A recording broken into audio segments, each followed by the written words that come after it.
Hello, Chuck Youngbar here from the Elite Home Team of Samson Properties, and I want to turn you over to Maddie Anderson, and she's going to answer the question, what does it mean to buy a home that is as is?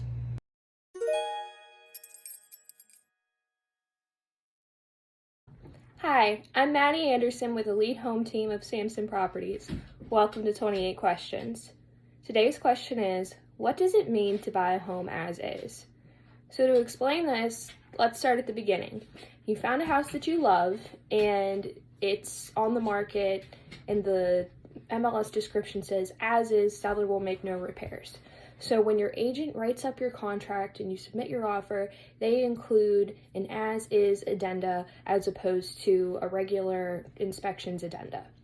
And in that as-is addenda, she has advised you to actually have inspections and of course not waive your inspections and allow a 14-day period so that you can check out your well and septic and get your water quality results back, have a general inspection performed, and you also want to check out the chimney, right?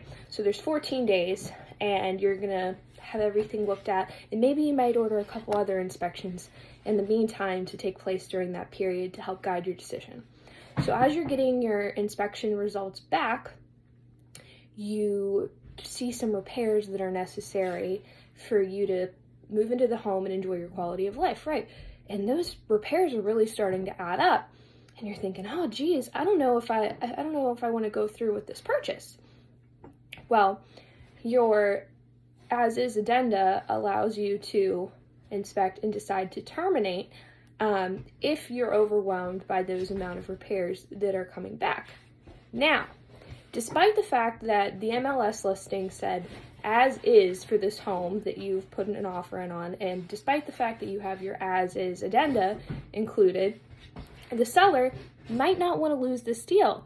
So they're like, oh boy, you know what? I think I changed my mind about the whole as is thing with the house.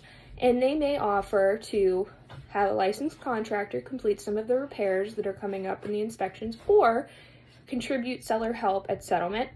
And for a conventional mortgage, in Maryland at least, a seller can contribute up to 3% of the purchase price back at settlement. And that's it. That's where it's capped, 3% of the purchase price. So, moral of the story is, to buy a home as is means as you see it, warts and all, regardless of inspection results, as is. But just because you enter into a contract as is and you have your inspections as is and everything else doesn't mean that it necessarily has to plan out that way. It really just depends on the seller, the home, the state of the market as to whether or not you're going to get a true as is or, a fixer with like a little bit of help.